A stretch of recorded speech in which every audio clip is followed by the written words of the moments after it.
last year, and my life has been pretty just trash for many, many, many years. Trash. But where I am today, I am very thankful and grateful that I am not where I was even like a month ago, or a few months ago. So that is helping my self-esteem. That's why I say my self-esteem is under construction. It is loading, because I believe, the more I spend time with God and in the Word, is teaching me how to look to Him, to lean on Him, to trust in Him, because He's not looking at how pretty I am. He's not looking at how much weight I gain. He's not looking at how intelligent I speak. He's not looking at, the fact that I did so many other things that was so inappropriate and that harmed myself, So I'm learning how to say, if God loves me the way I am right now, take a deep breath. Just take a deep breath, and it's going to be all right. Because as much as I'm judgmental about myself, I'm very judgmental about myself, and I've gotten a lot better, but I also realized I would project that on other people. I'll be judging other people based on how I felt or what I thought they were thinking. And, that's all really stupid, but it is a struggle that a lot of us deal with. So it's not like it's not something that is real. It is very real. And so I'm learning how to just look at myself and have compassion with myself, learning how to trust myself and love myself and find my own space, because I didn't want to be me. For a very long time, many years, I did not want to be me at all, because number one, when you endure so many people violating you, physically, sexually violating you, and then putting you down and looking at you as the troublemaker or the problem, then it starts to make you not want to be you, because you have so many things wrong with you, because look at what these people are saying about you or how they behaving towards you.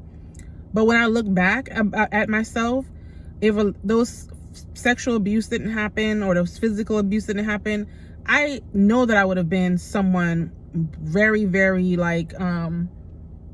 successful, because I was very intelligent. I was very charming, charismatic. I was very compassionate.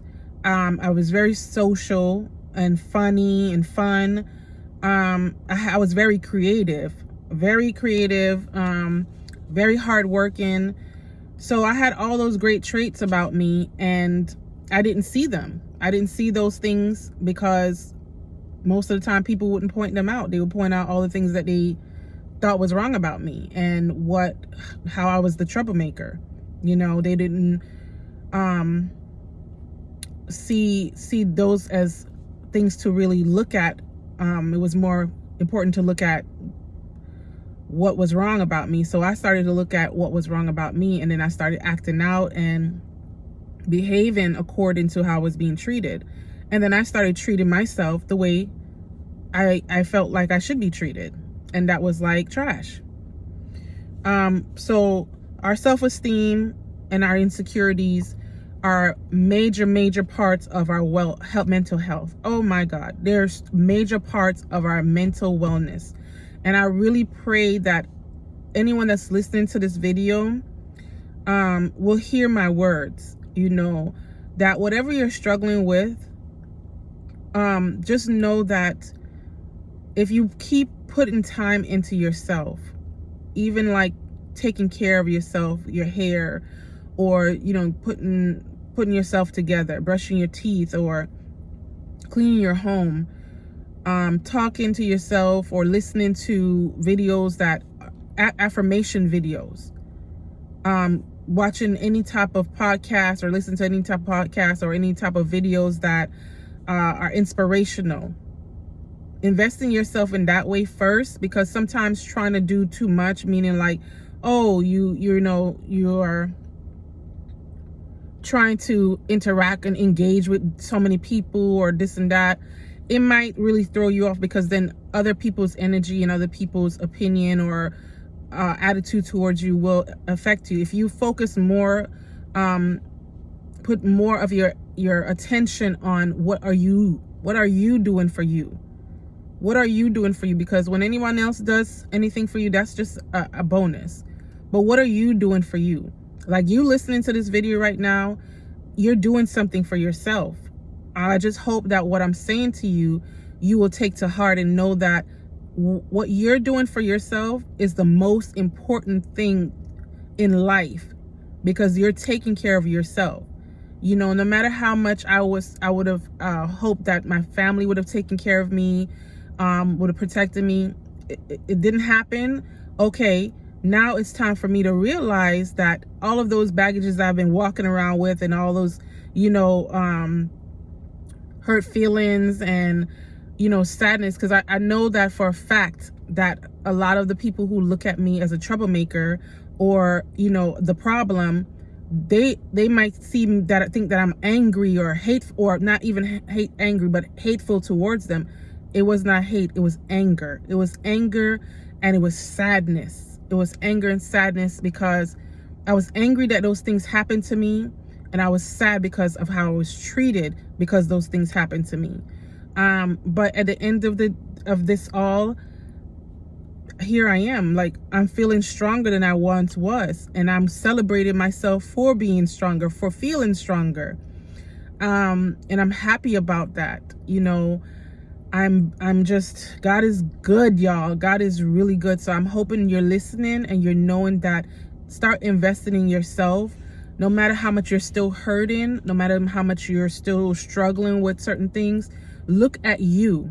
Look at you and know that you can do it. You can do it by just finding whatever it takes, whatever you think you need, whether it's going to therapy to start, you know, having someone speak more life into you, or helping you to see what areas you're really struggling with. I didn't realize that I had those diagnoses or those issues until I went to the therapist, because like I said before, I thought only thing I thought all my problems came from was depression. And of course, the things that I experienced growing up into my, you know, 20s or whatever, I felt like I felt that all of those just caused me to have depression.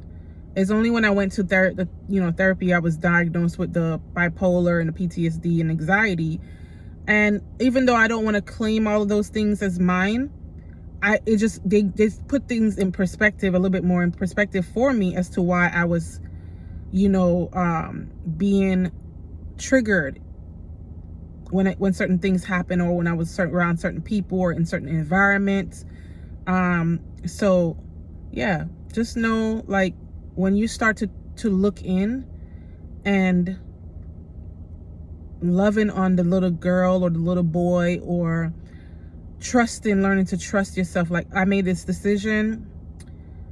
I'm not certain. I don't know if this is what I, you know, should do, but is this what I feel like I should do? Does this seem like the most logical thing? If the answer is yes, go for it. Then that's teaching you how to trust yourself. For a long time, I didn't even trust my own self. Yeah. For a long time, I didn't feel safe anywhere or safe with anyone. And I'm learning how to feel safe, because I'm learning how to trust myself. So again, our insecurities and our self-esteem weigh heavily on our mental health. And also, to elaborate on insecurities, they're thoughts of doubts. Okay, they're thoughts of doubt and product of anticipation. They're products of anticipation. So those insecurities that we have, we anticipate something maybe negative happening. So just know that working on those things are highly, highly important. And know just to keep loving on yourself, because the more you love on yourself is the more you're going to see the outcome of everything that you're doing start to manifest itself in a brighter, happier, more joyful, more self-aware, more secure person. So I pray that this video was helpful, in some shape, form, or whatever. And know that I'm praying for you. I'm praying for everyone that's going through hardships or feel broken. I'm praying for you. I'm praying that God will heal you. I'm praying that God will show you how much you are so very much loved. You are loved. So learn to love you with your flaws and all. And I know that's cliche, but just take time to invest in yourself. Watch the videos that you need to watch. Read the books that you need to read. Listen to radios listen to things that you need to listen to, or speak to yourself. Write down little quotes somewhere around your place, on your mirror in the bathroom, so that way you can see that, oh, I'm strong, I'm lovable, I'm fearless, or whatever the case might be. I'm creative. Just put what you feel like you need to know or need to hear or want to hear, and say them out loud, because sometimes hearing certain things for yourself, even though it's coming from your own voice, maybe that's exactly what you need. You need to hear yourself, big yourself up. So learn to know that you can and you will. You can and you will, but work on those inner things. Put your attention on yourself. Not saying you're being selfish, and if you have a lot of kids and you have a job that's taking up so much of your time, even if you take time, your break time, to just breathe. Sometimes if there was water somewhere, I'll go walk by the water and just breathe, or to just take a regular walk, or just find a way to sit in your car and listen to inspirational music. Going on social media and looking at things that are just not conducive to a healthy mindset, where you can cause you to compare yourself, or to be judgmental, or to bring back traumas or something. Try your best to cut those out, and just find, it's going to be a struggle, because sometimes I still struggle with watching reality stuff, and it's or so-called reality stuff. But just know that those things feed the negativity. They feed the need to just stay in your reality, to shut down. So you don't want to shut down. You want to be open to yourself. Open up to yourself. Dig deep within yourself to see what's hurting you, what's going on inside of you that you feel like you're needed to continue in this way, or what's causing you to fear, or fear that change of coming out of this way. But God is going to send you what you need, and I pray that you will continue to love yourself for who you are, or start to love yourself for who you are. Meet yourself right where you are, and you'll get through this. All right. So take care, and just be the best you can be today. All right, Jem. Shalom.